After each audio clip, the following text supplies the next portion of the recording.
Welcome back to Word Blindness, Dyslexia Exposed. I'm Juliette Hahn here with my co-host, Brent Sopel. How are you? Coming off of Grandma's 10-day vacation, so I've been working hard trying to keep her in vacation mode. So Monday morning. So today is Labor Day, right? It is Labor Day. So we are working as everybody was vacationing, and for the most of the world, or the rest of the world that hadn't back to school or is planning to go back to school. Oh my God, I feel sorry for you. Yeah. Right. That's us tomorrow. And you know what? I had an anxiety dream last night, but it wasn't about back to school. And I'm not going to even go into the dream because it was. Oh, whoa, whoa, whoa, whoa, whoa, whoa, whoa, whoa, whoa, whoa, whoa, whoa. Let me. Whoa. So I built this new device. I built a little vest with a fishing hook on the back. So when Grandma goes in the store, I can reel her back in. I'm reeling you back in. No. I'm not gonna talk about it. Whoa. No, because it was very. Sorry, there's no world that I would talk about that. I don't even know why I brought it up then. Well, 100%. You brought it up for a reason. So no. Why are you cheek shredding right now? Like what's going on here? Huh? We're not talking about any of this. Fuck. No, we're not talking about any of this. Oh my God. It was an anxiety dream. I'll just leave it at there. It wasn't any fun dream. It was an anxiety dream. You didn't perform good in the anxiety dream or what? What's going on here? You're blushing for a reason. Now I'm sweating. Now there's a reason. No, and then when I tell you later what the dream is, you're going to be like, "Oh, I'm so sorry. That was not where my mind went." No. Okay. I'm just going to leave it there because if I say anything else, it's going to dig me a hole, and then it's going to be very confusing for the listeners. Well, at least you're smart. You're stopping before digging. All right, that's good. I'll start over. I had some anxiety last night that when I woke up, I was like, right, tomorrow is start of school. Obviously, Montgomery is back in a number of weeks. Getting. Yeah, let's do a little round up on him.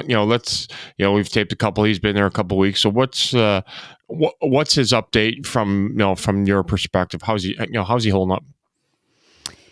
Ups and downs. Yeah. Ups and downs. I don't know. Right. If you look at it, if you follow my Instagram feed right now, you could tell that that's what I've been looking at because it's all like the dorm, moms, all of these different things. Everyone is like going through. I think when they're like 3 weeks, whatever, it's kind of a little weird. I actually am going to be going to see him.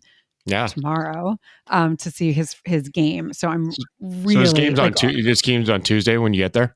Tomorrow at 6. So let's talk about this, for a second. In high school, I don't know how many parents have told me this teacher, you're not going to make it. You're not going to go to college. You're not this. As I tell parents all the time, we just have to get our kids through high school. Mm-hmm. And then, as you talked about it, then you started doing college classes that you loved. And you enjoyed school. You got the diagnosis that you're able to create that roadmap. Scoot for yourself. So we find our way around getting through classes. Is that cheating? I'm gonna have to create my own word for because cheating for us is not cheating as other kids. It's finding ways around it. Yeah, correct. So or we find a way around how to get through this assignment, how to get through this class, how to do this, how to get through high school in one piece. Yep.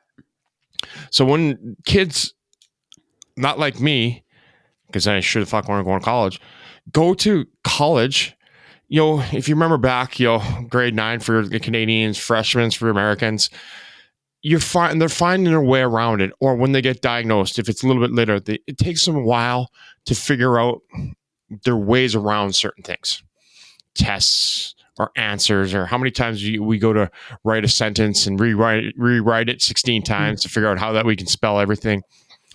So when they go to college, they have to do the same thing. So it's like repeating, okay, how am I going to get around this class? What does this class mean? Is it in person? Is it a lecture class? Is this, I have to find a way around, and that's what Montgomery is doing right now, finding his way around the teachers, right? How do I need to work with Mr. So-and-so or Mrs. So-and-so or this class or so he's rewriting, right? He wrote his roadmap of how to get around classes. Now he has to rewrite it in a different way, in a different font, for college. Mm-hmm. And a couple different things. So yes, when you said I enjoyed school, I don't See, right there. I love how you hung on and everything I just said. I love how you hung on to that word. Oh, and I have three things that I'm going to talk about. And this is one of the things I've gotten way better in life. I can retain instead of spitting out. Before I would be like, wait, no, I would have to interrupt you because it would be gone. So, I wouldn't use that word. I became so curious that it was almost like a sponge, but I don't know if I was like skipping off to class being like, woo, I'm so excited. I enjoyed starting to learn, but still the school stuff. And I know you're going to be like, okay, whatever. Like you really got hung up on that word, but it was never, even though I know in the episode that went out, I did find myself. I did realize I was smart. So there's all those things. I still would get massive anxiety going into the classroom, and all these things. One of the things building on that is, as you said, all of us that have had struggles in the classroom, and we're talking specifically dyslexic, the 4Ds, dyslexic, dysgraphia, ADHD, and dyscalculia. Everyone has different paths, right? Some people might have anxiety going into classroom for a different reason, strictly because of anxiety, and they have an anxiety disorder. But anytime school would start, I remember always kind of being like, okay, how am I going to figure this out? So that starts playing in your mind at an earlier time than I would think someone that's really excited about class. Yes, they're thinking about a different kind of scenario when they're going back to school. Ours is like, okay, is this teacher going to understand? How am I going to get out of things? How am I going, where am I going to sit? All these different things that not everyone, can think of. So that's where the anxiety and all of that starts. So even when I started becoming good at school, I think there was parts of me though that was like, this is so bizarre. And, even when people say tests now, I get like, I could throw up in my mouth. So it was this, again, a little bit of like a mind fuck, like, okay, I am smarter than I ever thought I was, but I still have that anxiety of like, is this going to continue like throughout my school? I was always waiting for that one shoe to drop, like, okay, you just were good in that class, but the rest you're going to suck in. So it is this weird feeling. So that's one of the things. Again, for when Montgomery started, and if I touched on this, I'll just touch on it lightly. If someone wants more information about this, they can kind of reach out to us on the back end. But because he had an IEP in high school, and because he has a doctor's diagnosis from a neuropsych, with the 4Ds, he's able to get accommodations in college. All colleges, universities have different structures of what kind of accommodations they have. So colleges and in each state. Exactly. So it's very, very different. That's where we as the Sopel Foundation are really wanting to be the forefront, helping you guys do that, especially since I just went through this, all the knowledge that we have, like just stay tuned for that. Yeah. But one of the things that was really cool is that, he got, and I forget the words in South Carolina, but it was like, fill out your accommodations. He did not, in New York State, for high school, he would have had to gotten tested right at the end. And I know we talked about this somewhere in the middle of our podcast, and I got like pissed and I was yelling at people like, why does he need to get tested again? Can we just he's doing well. Like, why do we need to remind? Some people will ask, well, why do you get so tweaky with the test? Because when you take those tests, it just reminds you of all the things that you suck at. It's like, oh, okay, yeah, I suck at this. Thank you for continuing to test me. Thanks for a reminder. Yeah, thanks for the reminder. So every time a kid gets tested, to get their accommodations or whatever, it's like this reminder. And so that's why we get kind of tweaky about it. Yeah. So I was like, does he have to do it? I reached out to the university, to Newberry College, and asked them. And they were like, no, he actually doesn't have to, unless he is planning on staying in New York State. New York State is going to want him to have another round of testing. However, South Carolina doesn't. So when he went in, he was able to bring the last kind of IEP accommodations with him. We were able to give it to the school. And then he was able, right before classes started, literally the day before, fill out his accommodations. And I sat with it, like he had me on FaceTime, and he's like, okay. And as he's reading, he's like, no, I don't want to do that. And he's like, fuck, I don't want to do it. I was like, what's the fuck? And he's like, I have to do it. All right, I'm just going to click everything, even though it's so annoying. Okay. But you know what? I do need to, because he didn't want to sit in the front. That was the one thing. He's like, I remember that. Yeah. And then he goes, you know what? If I need to talk to the professor, I'm going to sit in the front. I'm just going to click everything. And then he took a breath, and I was like, I'm so proud of you. I'm so proud of you, because, he's like, that stuff helps me. He's like, I know it helps me. And maybe in high school, it didn't help me as much, but I need to be opened. And he didn't say it in these adult words, but like, I need to be open to like not shut it down before I even start. And that was like really cool for me to hear. So when he did that, and that's why I'm always like, I know he's going to be fine. He knows what to do. Testing, he's able to take a couple classes to test in a different center, but he doesn't have to. So that's kind of cool. He can kind of determine it himself. It has definitely been ups and downs, but he is in the mode of, like, he just had a test. I think he got like an 85. He's like, all right. And I was like, oh, damn. That's what I said. I go, okay, good. Yeah. But it was one of the classes that he actually is really enjoying, that sports psychology. Yeah. And then the sports business. He's like, I didn't think I was going to like that, but there's some things in there that are really interesting. So this is what's kind of cool. And I know there's so many people that miss out on this kind of opportunity. And that's one of the reasons why, for him, because of my opportunity at college, I really wanted him to go, because I wanted him to see that school doesn't always have to be this cookie cutter motherfucking suck place. Excuse me. I don't know why I had to put those words in, but I know why. Doesn't. It doesn't. And here's another example.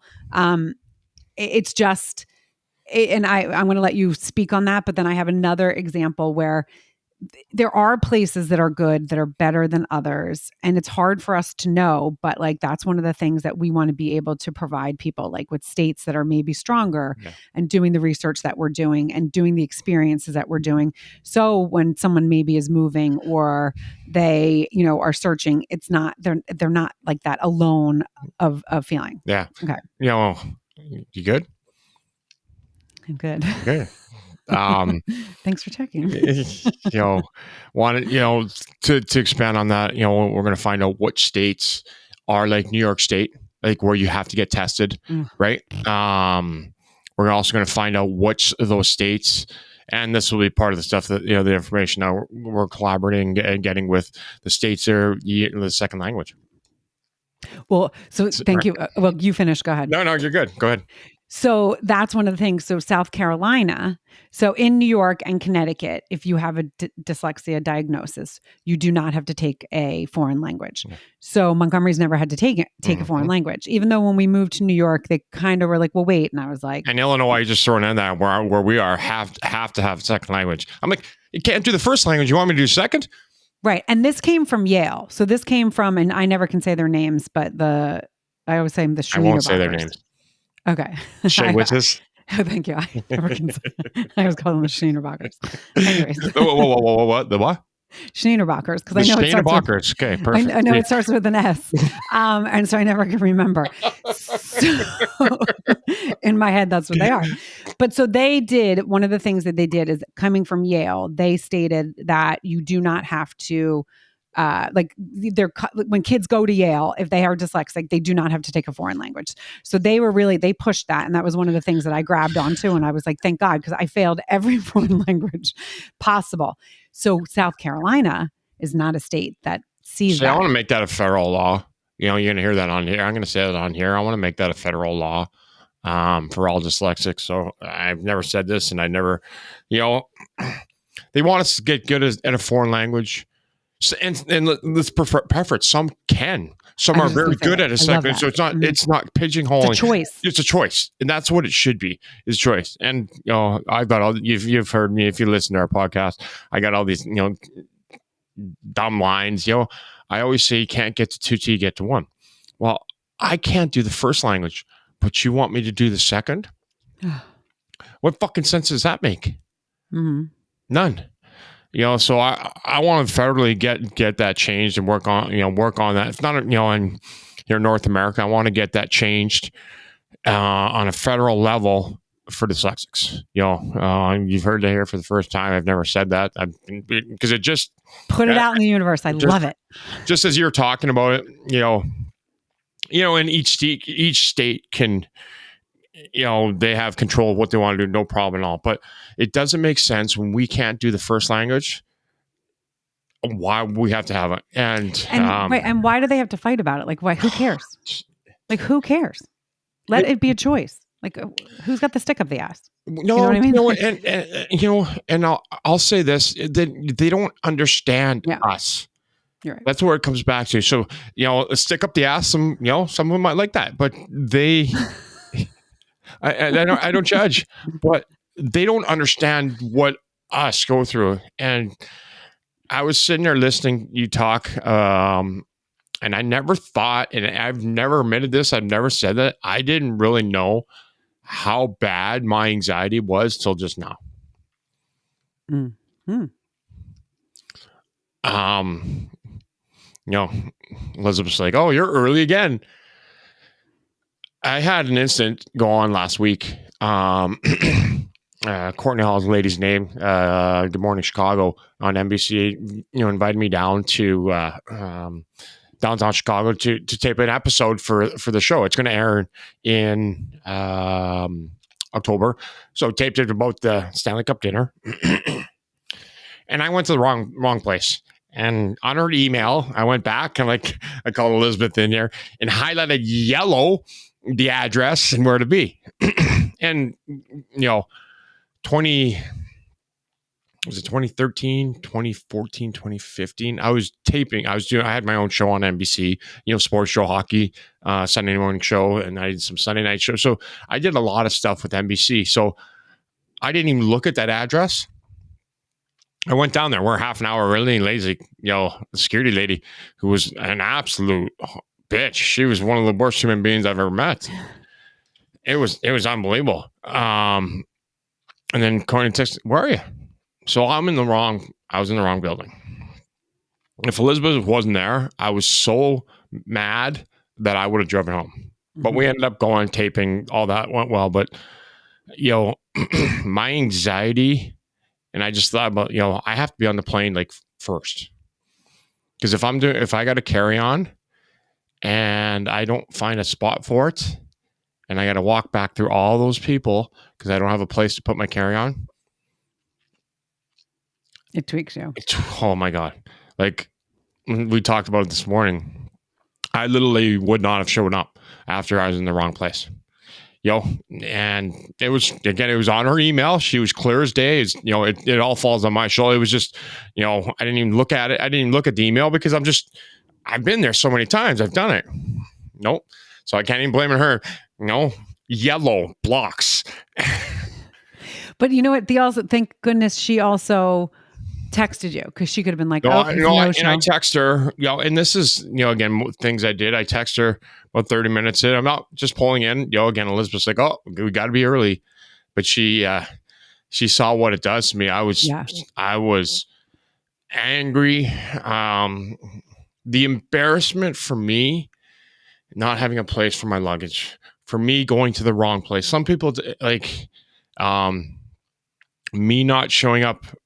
I used to show up 3 hours before the game, just to know where I am. Just know, even though I've been in that dressing room 10,000 times, just being there, just going there before. Like Elizabeth used to say when I was coaching, I don't know what you're doing. Why are you're there? I know I can just be there. I can just go and sit there. And anytime and I didn't think about it until Lily, as you're talking, that's how panicked I get for, somebody always talking about being the last one walking into a class, or last one walking into the dressing room, or last one on the plane. There's no, so my anxiety is probably, if we're of a scale of, 1 to 5, now I think about it, I'm probably an 8. Yeah, no. So there's so many interesting things that you just said. And I know I mean, I love where this kind of direction just went, because I can be late, like 5 minutes late. I'm 5 minutes late for literally everything. However, in a time in my life, and I shared that with like when the kids were little, and that was what my anxiety was. It was about the schedule. I never wanted to let my kids down or them to be the ones that had the parent that was the scatterbrain. So that's why I would always make sure I was on time, and like, and that was like, and interesting as I'm saying it, it was worrying about what other people thought and a reflection of me onto my children. I didn't really care so much about what they thought of me. I don't know if they think I'm a scatterbrain, I don't give a shit. But I didn't want them to then assume for the kids. And it's really interesting because my parents were always pretty much on time. My brother was the one that was always late, like always made us late for stuff. But it was that like where I needed to make sure, because I never wanted to be the mom that didn't have them have the non-library book, because my mom would tell stories as the teacher, right? Oh, that family. Oh, that family. Yeah. And then there was a shift. And I don't know when it happened. It went where my kids got older, and I was like, I don't give a shit. You know what? Let us be that family. My kids are 5 minutes late. They were when Montgomery was. Always. And they would walk in 5 minutes late to class, and I would say to them, are you guys all okay? Like, and they were like, yeah, we don't care.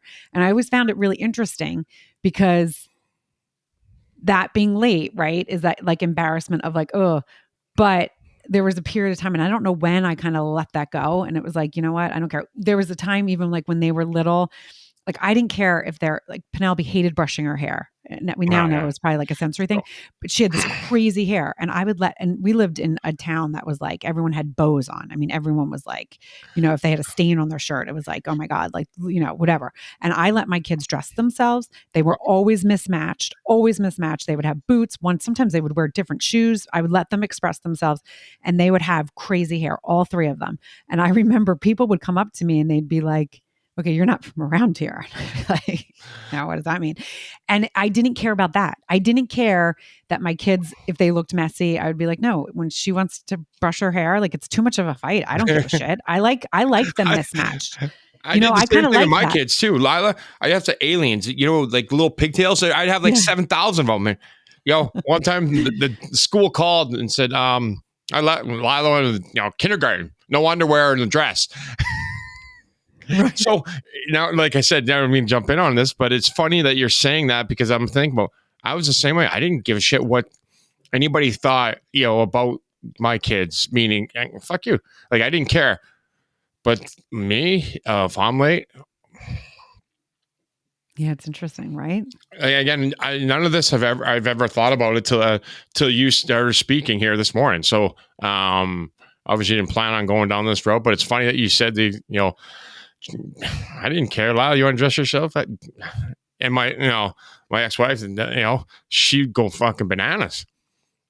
They're not matched. They're not dressed. You dress them like shits, and I don't give a shit. No, I think it's cute. I liked when my kids were mismatched, because they were doing it themselves, and it gave them like a little. Yeah. I also liked not to be like dressed like everyone else. Yeah, totally. Like Jayla, in the morning, she had sensory, which. Every time, she wore the same. We had it was like a tattoo pants. So it was almost like those Lululemon pants, a little softer. She wore the same every day. Because the seam drove kids crazy. My kids used to scream, all three of mine. Scream Socks. At the top of lung in the morning. So if we didn't have to do that, like she would, and anybody with sensory issues, or don't have them, it's like nails going into their skin. So it's 7 in the morning. She's so first off, you don't want her to be feeling that. Second off, then you got the rest of the house. And if that's how you start, we were starting the day, what kind of day where were we having? And so it was all around. So whatever worked, I didn't care. She wore the same pants. There's times where it didn't get washed for 5 days. I didn't give a fuck what people think. But that's the thing. And that is a really important thing when kids are little, if they are sensory and you don't realize it is like, so I found socks with no seam. There was many times Penelope actually used to wear natives. She didn't wear Crocs. She wore natives, and she didn't wear, up until like 5th grade, she didn't wear like socks, and I didn't care. And like, even in the snow, I'd be like, if she doesn't want them, why am I going to say her feet are going to be cold? If she's fine, why am I going to project how I think she feels? Like if she doesn't want to wear socks, she doesn't want to wear socks. And the school sometimes would call and they'd be like, she really needs to wear socks because other kids are saying they want to. And I was like, I don't care what other kids are doing. She's not wearing socks. Right. She doesn't want to. I don't care if she wears socks. Like, stop. Like, this is what she's doing. Leave her alone. Yeah. And it is really important. And it's interesting to see because even when if you have any sort of sensory ADHD, the 4Ds, even if you have a kid that's not dyslexic, but they have, most families are going to have, there's going to be some sort of sensory in there. And those are the kind of things. It could be loud noises. There's so many different things. Like Montgomery was more with loud noises, and we lived in New York City and everything was loud. And I used to startle him and he would cry if I walked into a room. I had to learn to be like quiet. And I was like, what the hell? You being quiet? Come on. Oh, well, Jayla was when she used to come to hockey games, she, when I was married, she'd sit on her lap with it under her blanket the whole game. Yeah. Mm-hmm. Right. Because it's too much. And so these are the kind of things that are really interesting. But I don't even know what I said that made you think about your anxiety. I mean, I know I was talking about, you're talking about Montgomery, and for whatever reason, it just, I never thought about, like, I always had to be early. And like I said, Elizabeth's like, you're going to coach. And when I was coaching the high school game or practice, where you're there like 2 hours before. Like, what the fuck are you doing? Like, who are you with? Who are you? You got a date on the side? Like, but she saw it for the first time when I was late. I went to the wrong building. The embarrassment that I had, the anger I had, because it was. And she's like, I got in the car and I didn't. She's like, I could feel you. Like, you were like nothing I had seen before. Mm-hmm. And I don't. That's my traumas from school, 100%, right? Because you don't know what you're doing, right? Don't know what I'm doing. Now I didn't do it right, so I fucked up. I'm the asshole. I'm the one that embarrassed myself. I'm the one that embarrassed the family. I'm embarrassed us. And the non-dyslexic, like, hey, it's no big deal.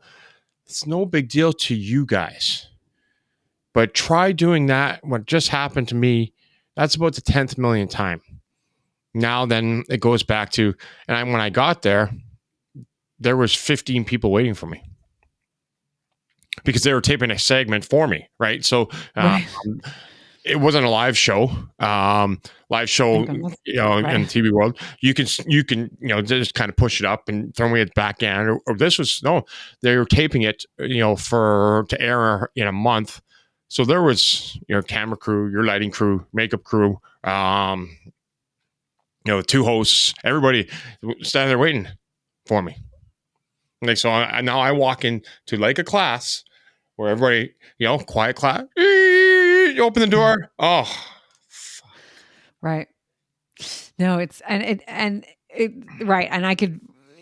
And it also throws you off in so many different ways. But the thing when you said about the airplane, that is one of the things that tweaks me so much. If people from the back put their stuff, and Dan always laughs at me. He's like, I get so pissed because I'm like, it's just right above. Like, why do you fuckers? I hate that. And then I will get, it probably is an anxiety thing of being like, how am I going to get it? If I need to get, like, if there's a car waiting or I need to get someplace, and now I know I'm going to be later. And then the whole time I'm thinking about it. Right. Like, the whole time I'm thinking about it, but it's the new situations that we don't understand. And that's why it's, my t-shirt's going to be, I fucking hate new. Right. But you know what? But it's so interesting because change, I don't mind change for certain things. Certain things, it tweaks me. So that, like, my mom would always say, she's like, you're like an anomaly. Like, you don't make sense at all. She's like, sometimes, and I'm like, oh, you're fine with this. Oh, wait, you're not fine with this? Okay, whatever. It is a very interesting thing. And that's just where people are complex. I mean, if you have the 4Ds or you don't have the 4Ds, people are weird. We all have our little things that have been built from when we were younger. And then obviously, I mean, my travel obviously was all plane related or hockey related. So buses, trains, airplanes. If I was late, I missed it. Right. So I wasn't getting on the plane, late where they had to hold the plane or miss the plane or like so. I remember back in the day, pre-phone. I call for my alarm. You got to call for the wake up call. If we went out partying the night before, right, getting home at 5 a.m, I'd stay up because my anxiety, I wouldn't. Oh, I can't. Right. I sleep. I'm done. Yeah. So it's again, I've never really put 2 and 2, which is equals 3, together. So you talked about it, this morning. Really, how fucked up I really am. I don't know about that. Well, it's interesting with college. I'll never forget. I was one really like anxious moment. We were moving into an apartment, and the girl that I was rooming with, I had such anxiety that my stuff wouldn't fit where it needed. And then I was going to be a mess and like disrupt her. Like I wanted to make sure that I didn't like cause, like I wasn't a burden on someone else. Like Dan's big thing is always like, your problem, never make your problem someone else's problem, And I remember being like so anxious that I wasn't going to have enough space until I saw it and had everything laid out because I couldn't like put it in my head how I wanted it. And so like, but those are all, I mean, that could also be, like you grew up in a house with, I had 5, there was a lot of us. So it's like, oh, the space thing. And then different schools, right? Different states, as we're talking about. I'm going to go back right now to the South Carolina because that's not exempt there. Yeah. And he has never taken a foreign language. So he's like, Mom, and so we're working on it. We're working on it. Like Ashley's awesome. She's like, don't even worry about it. And he's not. He's like, okay, I won't stress out it. He knows that it's going to get taken out. And I know we just did kind of like a full circle. But this is what these kind of conversations are important because people don't think about that. If your kid hasn't been taking a foreign language, I didn't think about South Carolina. Like, and all of a sudden he's like, I will fail that. And I was like, oh, 100%, honey. You haven't taken any foreign language ever because you haven't had to because you're dyslexic. And as you said, the thing that I think is really important is that some people actually, for their dyslexia, they're really good at foreign language. And that's like the choice. Whole... I guess, again, we're not political on this podcast, never will be. Pro-choice, right? You hear that all the time. So this is the same thing falls under this umbrella. Oh, you've never done a foreign language? Okay, you're going to go to level 5. What? I've never been to level 5, man. What does that mean? I mean, he's like, I don't know anything. I'm like, yes, you don't worry about it because I will again. But you don't know. And again, I apologize for jumping in. You don't know what state your kid's going to go to college. Like you didn't know Montgomery. If kids, it doesn't matter if they're an athlete or somebody may come out of the woodwork and offer your kid a music, if it's music or art, there's some people know exactly where they're going to go when they go there. Right. But there's your instances like this where, a school comes out of the woodwork, right out of nowhere and offers your kid something or a scholarship or what. And maybe that wasn't even on the kid's radar and there isn't even an offer of scholarship. And they just like, I want to go there for whatever reason. So it's pro-choice, again, we're not talking that same, but it's choice. Right. If you can do it and you exceed at it, by golly, do it. For it. But as I tell everybody here, now I'm living in the U.S. Once a week I go, I go to class. I go to American class, learn how to speak American because I can speak Canadian, but I haven't figured out American yet. So now they want me to take another third language. Like, what are they talking about? Mm-hmm. Yeah, it's pretty crazy. And so those are some of the things that we're going to be really diving into. The other thing is golf event sold out. By the time this goes out, the golf event is going to be, I'm sure, over. I think we have like 2 more episodes in between this. That's going to be sold out going into October. We just, there's so many people. Thank you for all the people that put $25 in or more to get their name in the hat for the Stanley Cup dinner, which is in October. If you guys have any interest, you're like, wait, I want to know more about the Stanley Cup dinner. It is going to be so fantastic. I can't even tell you that you can purchase tickets. So you can go to the sopelfoundation.org and get more information there. You can also email Brent at bsopel@sopelfoundation.org. Did I say that right? Yeah. Good job. It was like coming out of my, it was coming out of my mouth. More information, and then email us through there. We both get, we get those emails, and second, obviously all the sponsors, it's foursomes, whole sponsors, sold out for the first time ever. Love it. July, we accomplished something for the first time ever. We've never hit that 10,000 mark on an online campaign, which is amazing. We had a great, successful August campaign. Still tallying. We're going to get ready here, I think about 10 days, 15 days to pull the name to see who won those 2 tickets. So a lot of amazing things, with the foundation moving in the right direction. I have to thank everybody, all our listeners, everybody who donated to both those campaigns. Devin will be getting his jersey this week.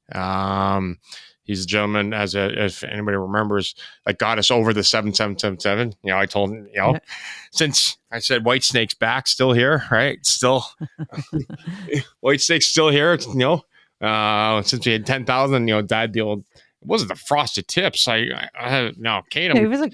Yeah, it was more half my head. I saw her yesterday. She's like, "Ooh, we need to die." And I'm like, "You're the one that made me look like this. What happened to the fucking tips?" I see your tip's a little bit different than my tip. Jesus, don't. I'm trying to draw my hair, just the tip, just for a second. I know. I was going to say my brain's going somewhere else. So, but it's just the tip. Everybody who is a part of this world. Obviously, a great thank you. You don't know what this foundation means. The world to me is the most important thing to me in the world, meaning I never want to have the kid, the anxiety that I just talked about. That's why I do this every day. That's why my phone's always available. That's why I'm willing to help everybody, because I never want a kid to have that. It's obviously brings tears to my eyes just thinking about, as we're talking here, everybody's going back to school, just what I feel right now for them. But at the end, they're going to be okay. They're going to find their own path in their own way. And there's going to be bumps in the road. There's going to be scars. But we do what we do here weekly. We do what we do on the foundation website, on the social media, is you're not alone. There's a lot of parents that have this anxiety. You have people in your corner. You have support. That's what this foundation is all about. And that's what the podcast is all about. And, obviously, the reason why we are here today is probably, the biggest reasons, is you. You're the one that has picked me up when I've gone. You're the one that picked me up ample times where, with Elizabeth, to be able to understand and connect. You're the first person. You are probably the biggest person and the main reason why we are where we are today, why the foundation is, why I am, why these listeners are here today. So, you should pat yourself on the back, give yourself a self hug, because I would if I was there. But you're probably the main reason why that golf tournament, is sold out. You're the main reason why we were here on episode. What are we at now? I think 52, 53. I mean, so, you stalked me, but your stalking, has saved my life. Because I believe in you. And I believe in what you're doing. And I appreciate all those words, but you sold the golf tournament out. But it is, yes, because I gave you the, hey, you're good, you got this kind of thing. But you're the one who had put the legwork. And I just was the cheerleader behind the scenes. But, somebody say you're good. Somebody say that they're going to be there to help me. You and Elizabeth, have nobody's ever followed through. So yeah, you don't, you're a special human. So know that. Thank you. What are you trying to get me to cry? I haven't done that in a little while. Since you left South Carolina with Montgomery. Well, that's coming up, right? That's coming up. I appreciate it, Brent. And I know, again, what you're doing is so important. And I saw it and I felt it. And I know that you're the person that's going to do it. And so if I can give any kind of support and encouraging, because I do believe in you, I believe in everything you're doing. And I completely understand you, which I still think is so crazy that you hadn't found. I'm like, what? That's normal. What is he talking about? I totally do the same thing. Which I think also gave you a lot of like, oh, wait, there's a big community, right? You started tumbleweeding people. And it's like, there is a big community where, yeah, we're all different, weird, whatever. But I don't think there's been one time where you have said something that I'm like, wait, I don't understand. Can you explain it again? Which is really awesome because the same for me as well. I've been misunderstood in worlds where I'm like, oh, I gotta explain this so many times. And whether we have the 4Ds or not, anyone's out there that, you've talked to someone that maybe is not like the typical person you talk to and you completely don't understand each other. It's so bizarre and weird. And you're like, why don't you understand me? That happens to us more often than not. And so the fact that I know it was the way we kind of talk and we flow and we do, it's easy. It is. I mean, it's comfortable, it's easy. And that's, it's a beautiful thing to find those kind of people in your life, comfortable, easy, make you laugh, let you cry,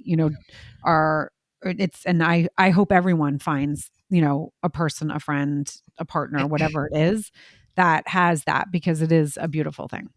And that's why we are who we are and why we do. Because we are different. We operate a little bit differently, and it's okay. It is. It is okay. I was going to say, please stand up and show us your t-shirt.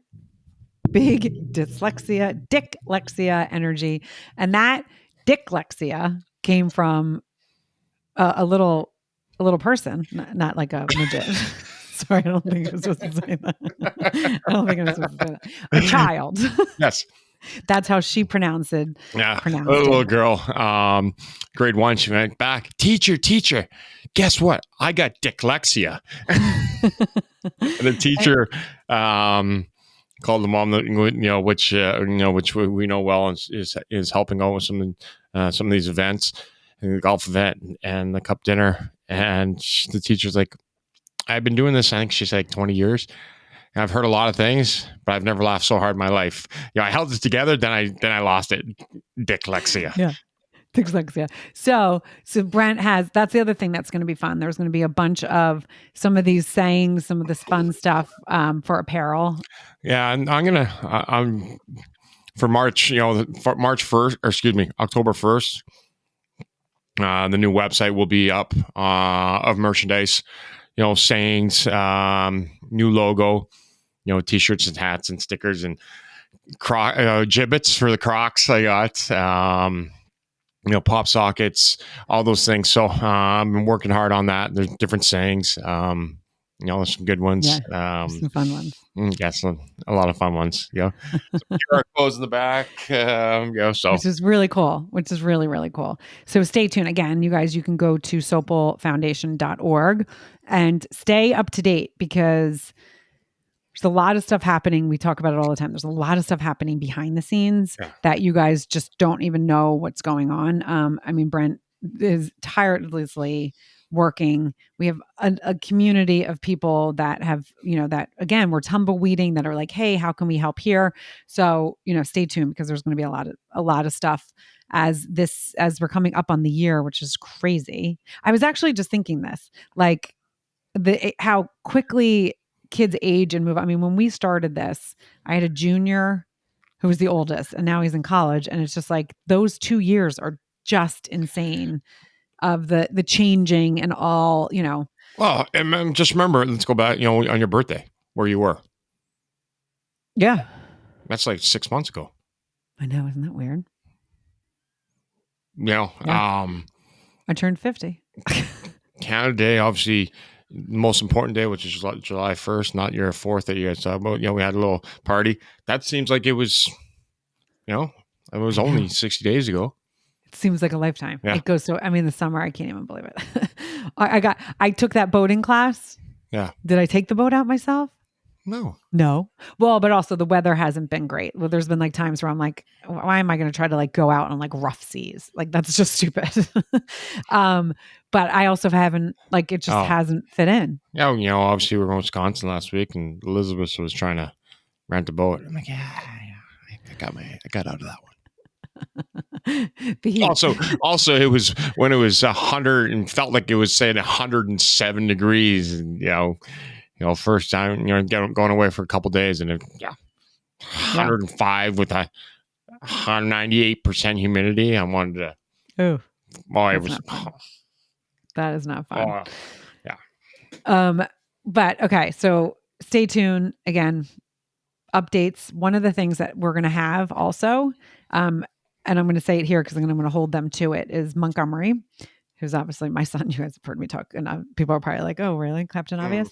Thanks, Captain Obvious. I think that's a T-shirt. That is. Thanks, Captain Obvious. I love that.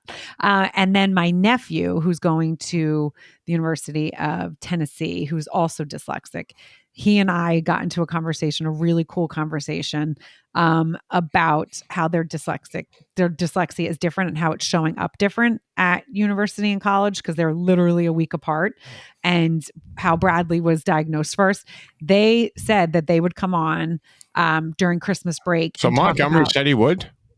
Oh yeah. I know you told me about Bradley, and then I thought you said they both good, but I didn't know you asked Montgomery. So I asked Montgomery. He's like, yeah, whatever. He's like, I'm totally happy. Ding. Yeah, and so they're going to come on together. Which will be awesome. And we're going to just talk about some of their early memories. Bradley talked about not being able to tie his shoe and how embarrassed he was, but then also how like Montgomery could do it and he couldn't understand why Montgomery could do it. And we, even though Montgomery was so dyslexic and dysgraphic, he just was like this it was like an over ADD focused thing where Bradley's not as ADD. So he didn't get it's very interesting. So I'm excited for that to happen. And that, obviously will be out in the new year, but we have some really good things, coming up, and you guys just got to stay tuned. What are you writing? No, dyslexics don't read, just memorize. Yeah. Oh, right. That's very true. For a T-shirt. Yeah. Obviously we spoke about that, Bradley and Montgomery. So I'm just writing it down because, my brain's really. Yeah. I love it. All right. So guys, thank you for joining another episode of Word Blindness Dyslexia Exposed. Thank you for sitting in, I love our like little therapy sessions. They are so wonderful. You feel lighter afterwards. And the you guys in the mail. Thanks. So you don't get mail at your house, so I didn't even suck to get there. That's wondering why I've been getting paid. So now that makes sense. That's that whole P.O. box thing. So you guys know what to do. Like, rate, review, and share because you don't know who needs to hear this. All right. We'll see you for another episode of Word Blindness Dyslexia Exposed. Thank you, Brent. Oh, thank you.